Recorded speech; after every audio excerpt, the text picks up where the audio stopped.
This is Bill Ryan here from Project Camelot and Project Avalon, and it's 20th of February 2010, and it's my great privilege to be meeting again with Klaus Dona. And in this video presentation, it's going to be an interview of the difference, because I'm going to do very little talking indeed, maybe none at all. And Klaus is going to be doing an audio commentary on one of his extremely special, unusual, and fascinating slideshows about the artifacts and the various phenomena that he has been researching, discovering, investigating personally all over the world, relating to what I think you could legitimately call the hidden history of the human race. Would you say that that's a good summary, Klaus? That's a very good summary, yes. So I'm going to step back here, and what follows now, just kick back and enjoy this slide presentation, and Klaus is going to take you through his own journey. You can accompany him on his own journey through his own discoveries. And take it away, Klaus. What are we looking at here? I can see an array of pyramids. What's the significance? The significance is that you can find pyramids all over the world, on each continent. And the question is, when and who did build those pyramids? Why many of those pyramids all over the world are looking very, very similar? Another question is, did there really exist a global civilization? And I think many of our researches are really telling us that once upon a long time a global civilization existed. But how many thousands of years ago, we don't know. Most of the audience of Project Camelot may know about the story of one stone pyramid building found in 1984, 25 meters under the sea level in Japan, on the island of Yonaguni, which is the southeast Japanese island belonging to the Ryukyu island group. And there is still a struggling of some international archaeologists who are saying that these monuments were done by nature. But my friend Professor Masaaki Kimura did several years since then researches not only on this monument, but also he found several others close by. On the right side down you have a model, and one thing nature is definitely not doing on top of two platforms of this monument. There is one huge stone turtle and one huge stone bird like an eagle. Nature is doing many things, but not such a precise, perfect monument. And the question is, where are all the stones? If nature would have done it broken down, where are those stones? There are also streets, and there was also found a stone stadium like a Roman Colosseum with stone seat rows and stone stairs. Nature is great, is doing many, many great things, but not such perfect buildings. Here you have the huge stone turtle, and you can see also how small is a diver against this big monument. Here you have one street with stairs going up. Here again a very close-up picture just to recognize the size of this huge monument. Here you can see some world maps. On the top, on the right side, you can see the Piri Reis map, which was used already long time before Christopher Columbus came to America. And you can see how perfect this map was already in the beginning of the 16th century, showing part of Europe, of Spain, Portugal, part of Western Africa, and also part of South America. We do not know until now who was able to make such a perfect map already centuries ago. And on the rest of the Piri Reis map, which we do not show on this picture, you can also see the Antarctic without ice. In 1956, researchers found out that the Earth under the ice mass at the Antarctic is exactly like the Piri Reis map was showing. So this Piri Reis map should be at least older than 10 to 12,000 years. But the next question would be, who was able to make such a wonderful world map? On the left side, on top, you see Atlantis, done by Athanasius Walzemüller, and the map is the other way round. He did it the other way round, and you can see the continent between Europe, Africa, and also America. And you can see on the left side down different sides of a huge stone world map. This stone world map was found in 1984 while gold digging in Ecuador in an underground tunnel system with other 350 artifacts which do not really fit any known and existing South American pre-Columbian culture. On this stone map is a natural quartz line, a white one, and this is the front side of the world stone map, and you can see approximately in the Near East, close to Saudi Arabia, you can see an inlay as an eye.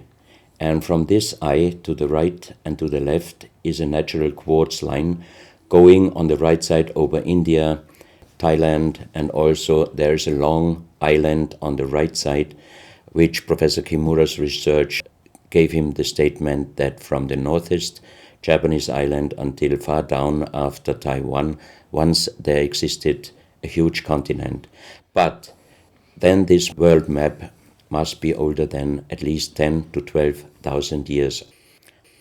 And here is the back side, and you can see on the right side coming the quartz line passing in the Atlantic, a continent, Atlantis, which in our days does not exist anymore.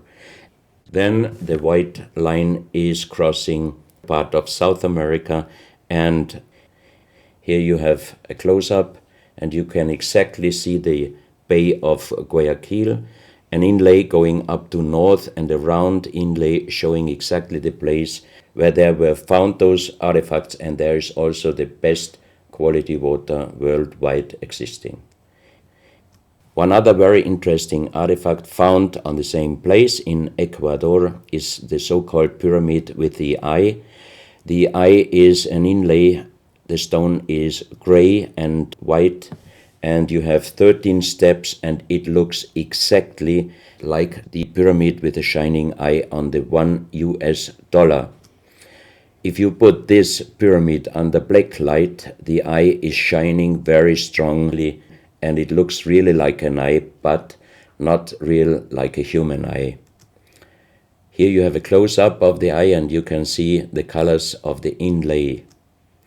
On the bottom of this pyramid, you have the inlay in little gold plates showing the Orion star constellation, and you have unknown writing. The translation of Professor Kurt Schildmann, who was the president of the German Linguistic Association, and he was perfect in more than 40 languages. He was able to translate this writing. He called it pre-Sanskrit because it is older than the oldest writing. And the translation of these 4 letters you can see here, his translation is "the Son of the Creator comes."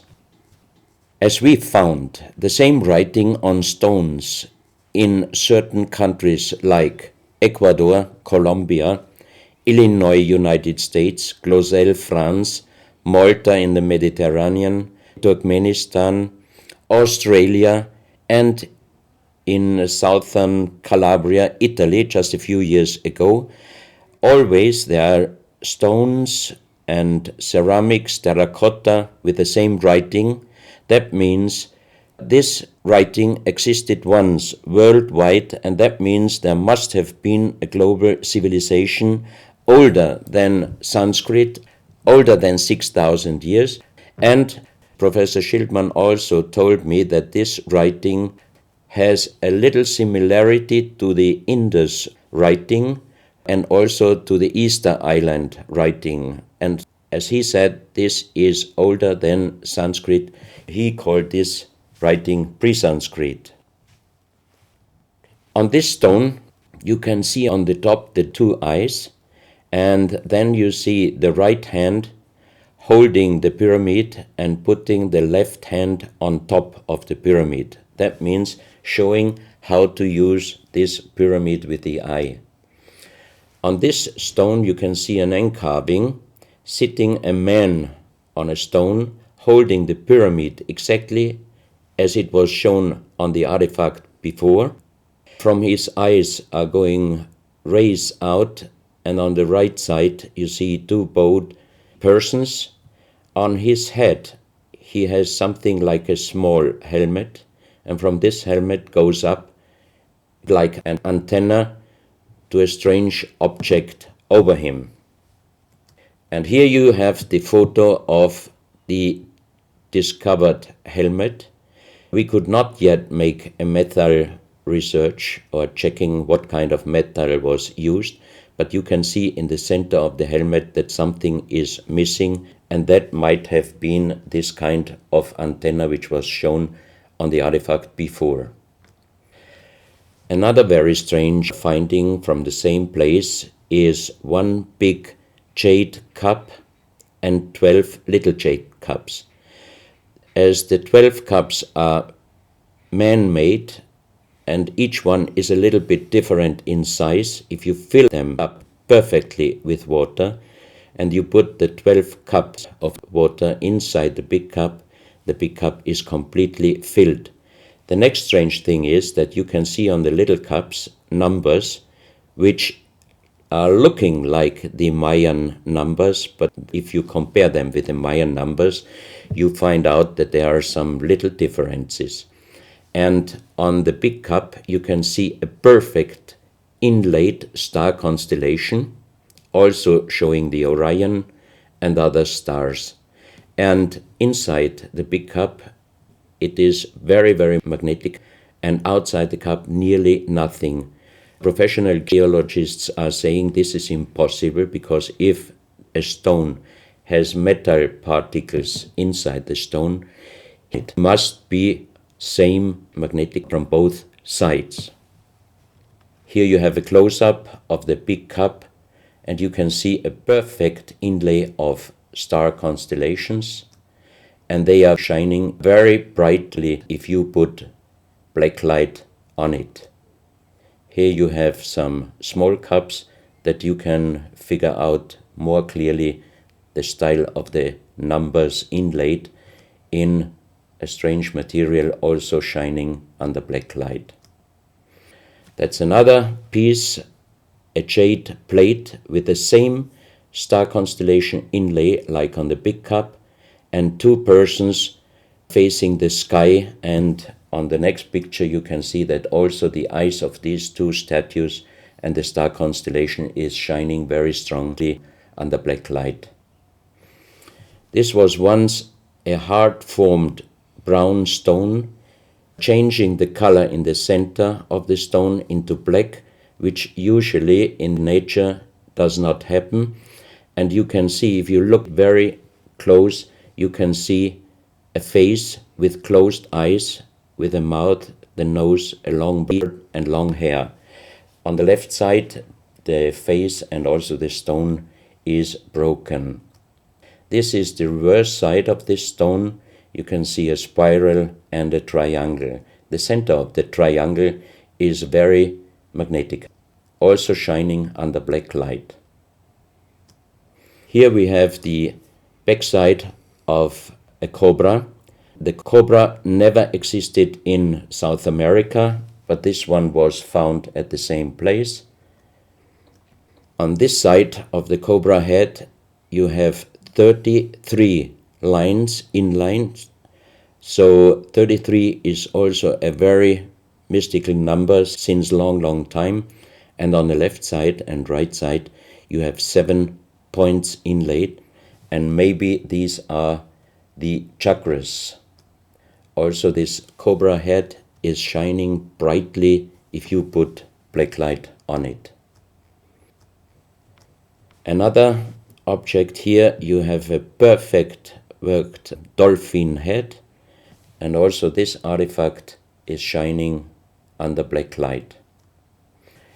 Here you have a kind of stone helmet. You can put this granite stone helmet on your shoulders, or you can lay your head inside it, and the inlay points which you see on this helmet, some experts told me that these points are exactly the acupuncture points on the human head. Here you can see how it might have been used. And a few months ago, they found at the same place an unfinished stone helmet. So that means that also some of these artifacts were made directly in Ecuador, but many, many years ago. And also the inlay on this object are shining under black light very bright. This is a fantastic jade snake, and also the inlay points are shining under black light. Here we have one artifact which is very perfectly carved on the backside, so that means it might have been used to put this artifact on the front of your forehead. You can see the two eyes inlaid, and on the reverse side you have the so-called third eye. Maybe this artifact was used for some ceremonies or for meditation. Here we have a jade plate with an inlay of a spiral, also shining brightly under black light. Another one, you can see 7 rings inlaid in the jade plate and also shining under black light. Maybe this also could be a presentation of the 7 chakras. Here is one of the ceramics found there. It's a great masterpiece, and the question is, how can you make this artifact out of one piece of ceramic? Here we have another pyramidal stone found also in Ecuador. On top you see the pyramid with the eye, and you have down several spirals and symbols. Some of them are very similar to the churchward Nakal plates, which he found 1880 in India, and the translation was talking about the sunken continent of Mu. This is a marble with another inlay of a spiral, also shining very brightly under black light. Another stone in a pyramidal form with an inlay of an eye. Here you can see again the pyramid with the eye, and on the bottom you see the Orion star constellation, the 3 Orion stars, which might focus us to the 3 pyramids in Egypt. Here you have a ceramic statue. You can see the style of sitting is not real pre-Columbian style. It looks like the lotus seat from Asia. On top of this statue you have a head with some points, and it looks quite similar to many of the Buddha presentations. He holds a snake in his mouth. The snake is a very, very mystical and very often presented object. So that means this statue is not from any existing or known pre-Columbian culture. Even the next one, you can see that how this statue is sitting, it looks more the direction of Asia. On top of his head, again a very strange head, and in the center you can see like the head of a frog. Also, the frog is a very mystical animal in old South American pre-Columbian culture, but also in Africa and also in Asia. Here another ceramic statue holding a kind of plate in his left hand, and it looks also not really pre-Columbian culture. This is another very strange artifact holding a stick with a snake. Again we have the snake here, and the question is where and who this statue was done. This is a photo of the Altiplano in Bolivia. Archaeologists and researchers found out that at least before 4,000 years, there was happen a very big impact in Argentina, and the shock wave of this big impact destroyed many stone buildings in the Altiplano of Bolivia. You have here a picture of Pumapunku, a very strange place close to Tiahuanaco in Bolivia, and you see tons of stone plates with perfect work on it destroyed.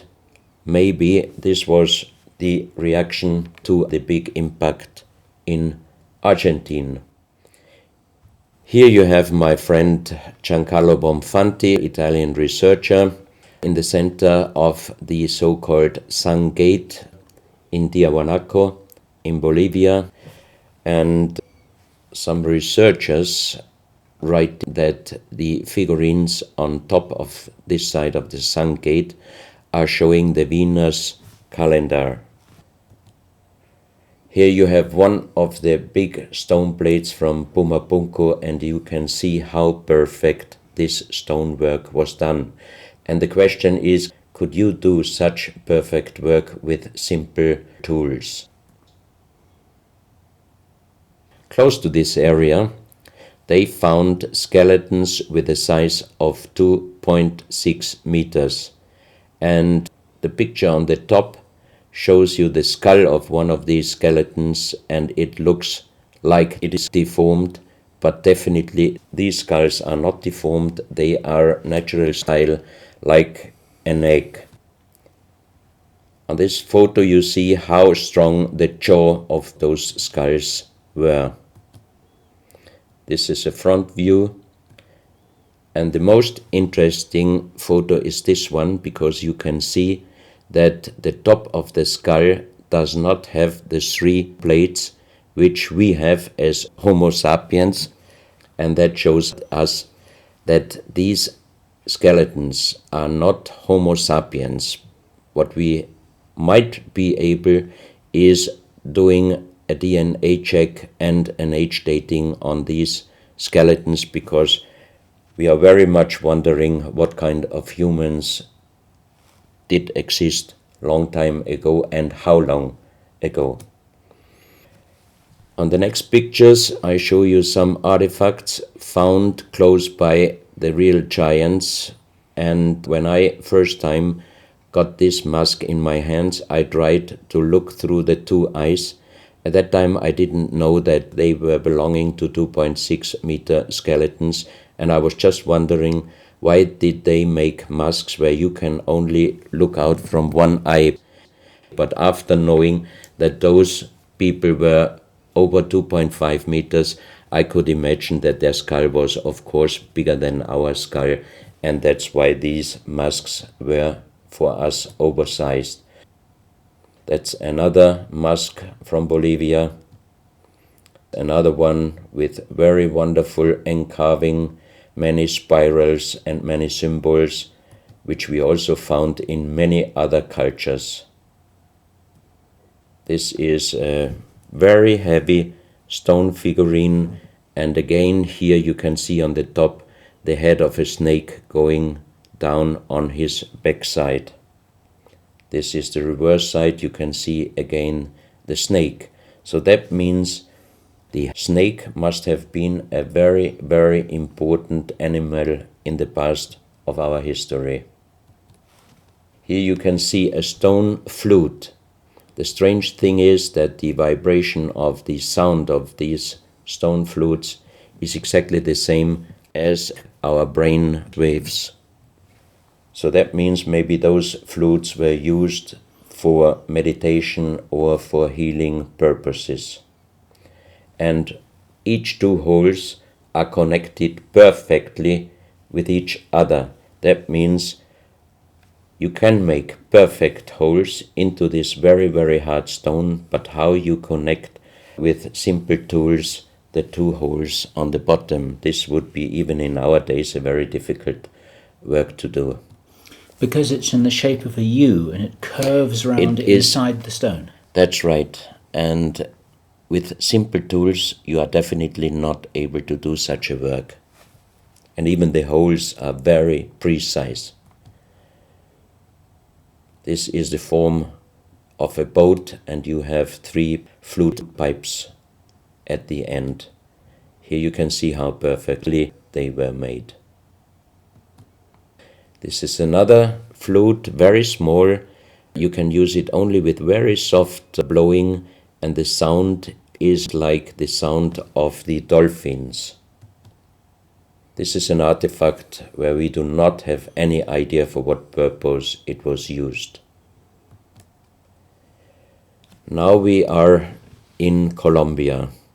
On the next few photos, I show you very strange artifacts from Colombia in South America. The most famous industrial designer and architect in Colombia, Professor Jaime Gutierrez, is collecting strange artifacts from his country already since centuries. His most important piece is the so-called genetic disc. Here you can see a disc made out of lyddite, a very hard stone. It's nearly the same hardness as granite, but the structure of lyddite is like leaves, so it would be quite impossible to make the same disc in nowadays out of the same material. The diameter of this disc, we call it the genetic disc, is about 27 centimeters. And on this disc you have several things presented which usually you can only see with a microscope. For example, on the left side, around 11 o'clock, you can see one egg, human egg, without, and another with spermia. On the right side, at approximately 1 o'clock, you can see some spermias, and then you have several very strange presentations which we could not explain. But here on the left side you have a microscopic photo from the inside of a lady done by a Swedish photographer, and you can see that the egg without and with spermia looks exactly like the presentation on this genetic disc. On the reverse side you have on top several presentations of fetus in different size, different age, ending up with looks like a little child. You see also at the end of the plate around 6 o'clock female and male, and also on the right side around 9 o'clock you can see the presentation of man, woman and child. But the strange thing is how they present those human-like heads. Here you can see a knife done by the same material, lyddite. On top of the knife, on the handle, you have mother's head. Beyond you have the child's head, and the umbilical cord is going around the neck of the child. So that means this knife would have been used to cut the umbilical cord, saving the child's life. This is a close-up mother, child and umbilical cord. This is an instrument. It might have been used for helping the child coming out, leaving the mother, when there were some complications. And it is also made out of the same material, lyddite. You have here the vagina and the child's head coming out. And on the reverse side, you can put only your thumb inside. That means you can only use this instrument with your fingers, meaning you cannot use power. So that means it might be safer helping the child leaving the mother than our instruments we are using in our days, because sometimes the modern instruments, while being used, can damage the child's head. This, we think, is a medical instrument.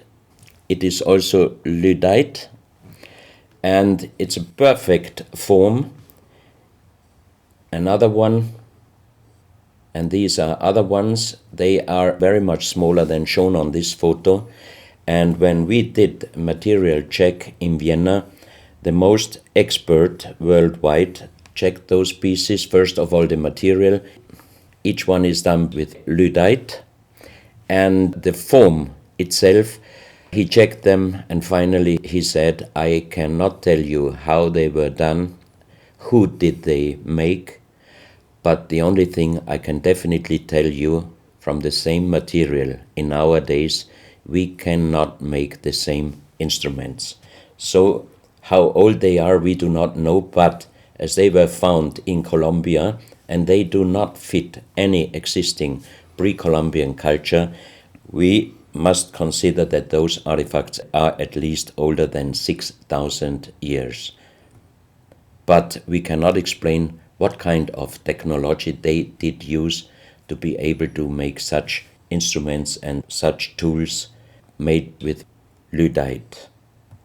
You can see each piece fits exactly every kind of hand, never mind how big the size of the hand was. Each instrument, each tool fits exactly each hand which was using those instruments. This face looks a little bit like the Maui, the big stone statues from Easter Island. Here you have a close-up. This, in joking, I call it the dentist chair. Perfectly done, but again, same material, lyddite. And the strange question is, why, if they could make such perfect figurines out of this very difficult material, why did they show the human face always with big round eyes and a little nose and a big mouth? There is no real explanation possible. This is again one piece from Colombia, lyddite. On the front side you see the mother holding the baby, and on the back side you see the man with armors, most probably for hunting. This stone figurine was found in Colombia. It looks exactly like the Maui statues from Easter Islands, but it is only about 30 centimeters in size. This is another masterpiece of stonework. You have on both sides presented one bird, but if you look at the front side, you can see that the two birds presenting a face, and on the left side, between the bird's head and the wings, you see again this unknown writing which we found on stones from all over the world. This is the mother holding a child, very strange face, and it's a kind of jade material. This is another stone from Colombia showing an armadillo. On top of the armadillo you can see a strange face with long ear and two horns on top. On this artifact you can see a smiling face on top. You have two triangles on this side, and on the other side, on the right side, you have a face. Again, the animal face on the right side, and some unknown symbols. And on the bottom of this object you see an animal, looks like a crocodile. Now we are moving to Guinea, West Africa, very close to the border with Mali. They found on a huge granite mountain the half portrait of a lady done in granite stone, and the size of this statue from top of the head until the middle of the torso is exactly 150 meters. So this is a real big question. who might have been able to do such a huge granite half-portrait in a mountain at least 10 to 12,000 years ago, because the Italian geologist Professor Pittoni was on the spot. He did these photos and he checked the earth on the bottom of this mountain, and his calculation was that this stone monument must have been done at least 10 to 12,000 years ago. But then we have the real big question: who could have been able to do such a big stone monument? Even in our days, it would be impossible, or at least it would cost so much money that it would never be able to do. And if you look at the close-up of the face, some experts told me that this face definitely is not European, but also, of course, not Black African. It must be either South American or Asian culture. But then again, we are at the point 10 to 12,000 years ago. It might be the civilization, the lost civilization from Atlantis. Close to this area in Sierra Leone, Professor Pittoni was in charge of diamond excavations. And as he heard in this area a legend about Allah was angry with some angels, and he put them into stone and throw them to the earth. He put the sky, also made it into stone and throw it to the earth, and he put the stars and throw them to the earth. The legend says that the sky you can see on this stone, they call them sky stones, sky blue stones found in this area under the earth. And we did research in Vienna. This is definitely artificial stone. It's not a natural stone, and all the material could be found, but the only thing they could not inform us is what kind of color did they use to get this real sky blue color. The stone figurines found from 20 meters down to even 50 meters. Professor Pittoni always took some organic material from the finding place, and the age dating of those stone artifacts are from 2,500 years up to the oldest one, 17,000 years. Here you have a granite stone, so-called nomoli, stone nomoli, with very nice encarving. Here you have a man sitting on an elephant, as there are also the legends of giants all over Africa. You know how big is an elephant. It's a wonderful stonework. It's very hard and very heavy. There are also some artifacts showing half human or human with the head of a reptile, holding a kind of pot in their hand, and they could put something inside this pot, and also on top of several nomolis there is a hole for putting something inside, and most probably they were used for ceremonies. Here you have a kind of animal. It looks like a dinosaur. And when Professor Pittoni found this statue, it was making a strange noise. So he opened the statue, and they found inside the small black ball you can see on the bottom of the statue, and this was iron material. When we did the research on this artifact, and especially on this metal ball, next morning the professor called me and told me that somebody must have done a bad joke to me. I asked why, because the result of the research was this metal material is chrome steel, and chrome steel was found first time at the beginning of the 20th century in Austria. That means it was impossible inside a statue with the age of approximately 17,000 years.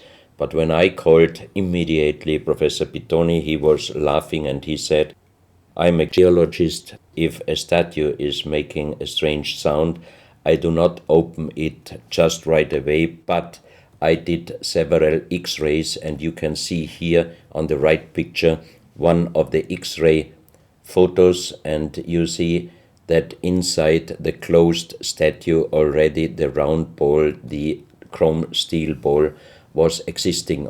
On this X-ray photo you can see exactly, and also Professor Pitoni saw that this statue in former days already was opened but perfectly closed again, and he called a specialist who opened it exactly concerning this photo, the small stone ball which was closing the hole inside, and you can see that the metal ball was already existing.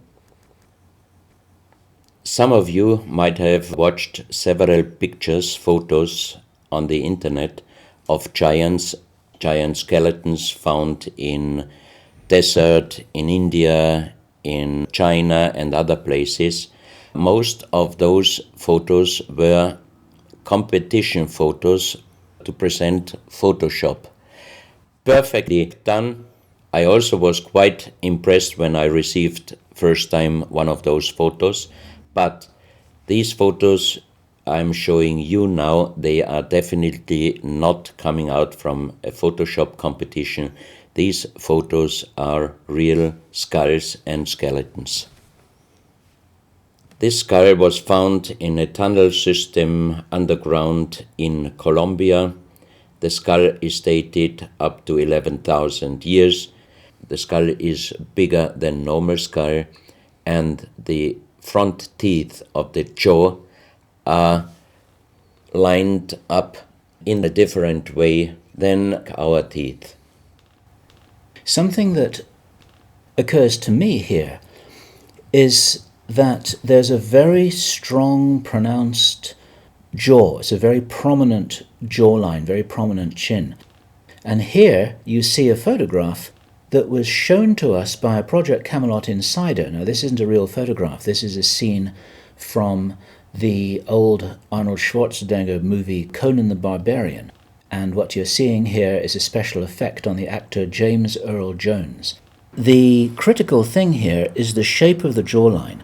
Our witness, who had spent time with the Anunnaki in real time, in the present day, said that one of the things that characterizes them, besides their size, which he says was 8 or 9 feet tall, he said they're very large and they're very strong and they look larger than that. But that's round about their height, which matches exactly the 2.6 meters that Klaus has been talking about.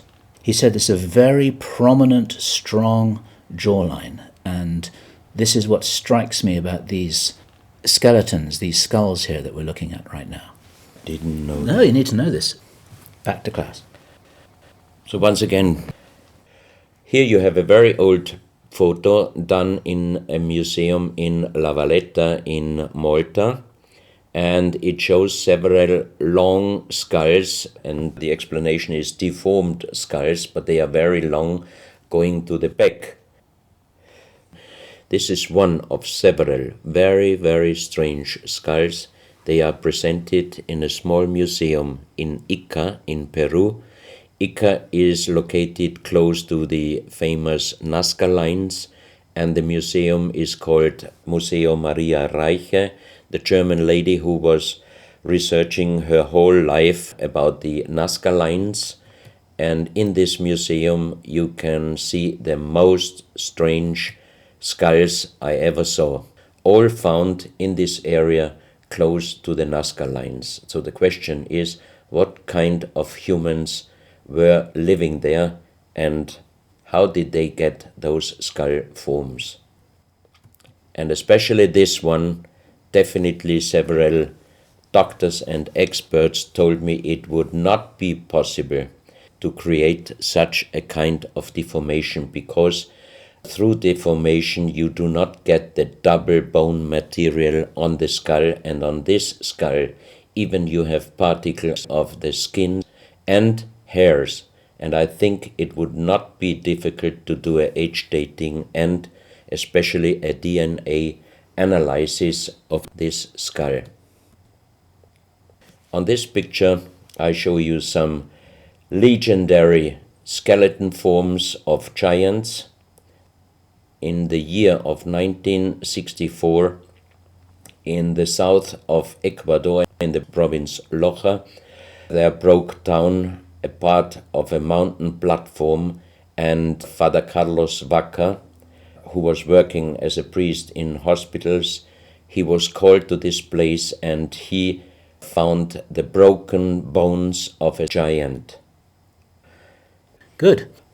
Well, Klaus, I asked you if you would take us on a journey, and for the last nearly an hour, I think it is, you've taken us on a fascinating journey not only around the world, but through time, back as long ago as 17,000 years. And it's a real reminder of how little we know about what our history really is. These are important pieces of an important puzzle, and you're doing an enormous amount to raise people's awareness of what it is that we're not shown in many museums, what it is that we don't read in anthropological textbooks, and what it is that many university professors still refuse to recognize. And thank you so much for your part in helping to raise our own understanding of our history on planet Earth. Klaus, thank you.